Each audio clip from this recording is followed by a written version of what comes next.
Renaissance painter Fra Angelico has been a favorite of popes from the 1400s to John Paul II. And for the first time in 200 years, four of his most significant works are reunited at the Isabella Stewart Gardner Museum in Boston. Connecting Point's Jared Bowen takes us on a trip to see the exhibit. This is where you come to experience the divine. In a setting as solemn as its subject matter, you'll find four depictions of seminal moments in the Virgin Mary's life. We see here really a miraculous event. For the first time in 200 years, we see these four magnificent reliquaries reunited. They were painted in Florence in the 1400s. Reliquaries to showcase the relics of saints in minutely carved chambers. Nathaniel Silver is the curator of this Renaissance masterpiece show at the Isabella Stewart Gardner Museum. When we talk about relics, we mean fragments of bone, pieces of skin, strands of hair, so relatively invisible and tiny. And so the work of the reliquary is really to enshrine, to honor, and to glorify these holy fragments contained within. And that's what Fra Angelico did. He glorified them with his magnificent paintings.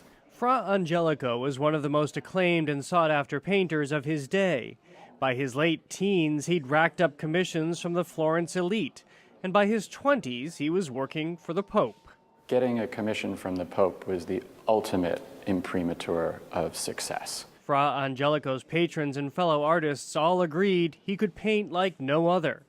Look at his shimmering painting titled Paradise, featuring 87 saintly figures. It's on loan from Florence's Uffizi Gallery, and this is the first time it's ever appeared in the United States. I hope that this shows up as well on television as it does here in person, but describe for me what his use of gold, what kind of environment that creates in this scene.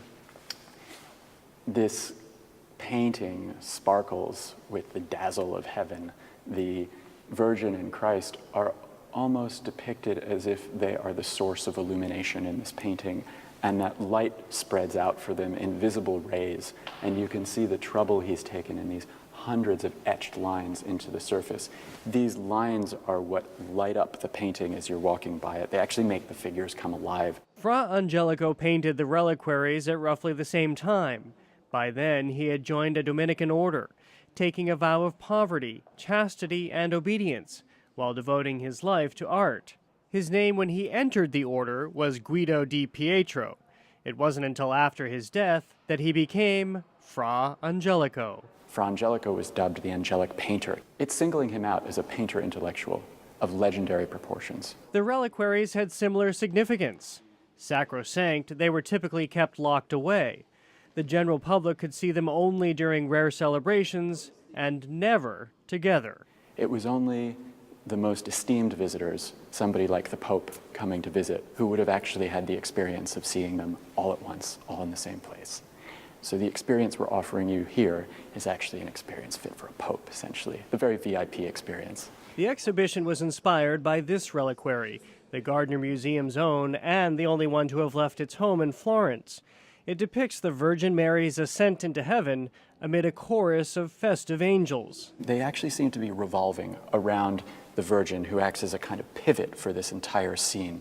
This is fascinating because it means that they're actually creating a kind of vortex, a sort of celestial disturbance, and you get the sense of the movement of the air in the finest details on her cloak, the sense that the angels themselves are actually propelling the Virgin upwards into heaven, and it's their activity which is actually sending her skywards.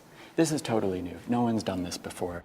Isabella Stewart Gardner acquired the reliquary at a pivotal moment in her own life, just after the death of her husband, and as she was deciding whether to proceed with plans to build her museum. It was her trusted art advisor, Bernard Berenson, who dashed off a letter from Florence imploring her to buy the Renaissance masterpiece. One of the loveliest ever painted, he wrote. She writes back to Berenson and says, yes, even though it's very expensive, I'm going to go for it. And it was a prescient decision. It became the first painting by Fra Angelico in the United States. Its arrival was covered by newspapers. Today, it is one of the most pristine Fra Angelicos in existence, says Gardner Chief Conservator Gianfranco Pocobene. They weren't objects that were being used a lot, so that helps a lot. What we seem to understand from our picture is that probably, it looks like over the last 200 years, it was behind glass. X-rays the museum commissioned revealed pieces of wood were added to the reliquary in the 1800s to make it look more like a painting, as it was displayed in its English home before Gardner purchased it. Poco Bene removed the wood to restore the reliquary to Fra Angelico's original creation. You'd be surprised how many objects have been altered in very significant ways to suit collectors' tastes. Now it is as it was, and his reliquaries are as they were. On a scale of 1 to 10, how difficult was it to pull off all of the reunions that you've done here? 11. It was a lot of negotiating, a lot of meetings, and, well, you just try to be as polite and determined as possible.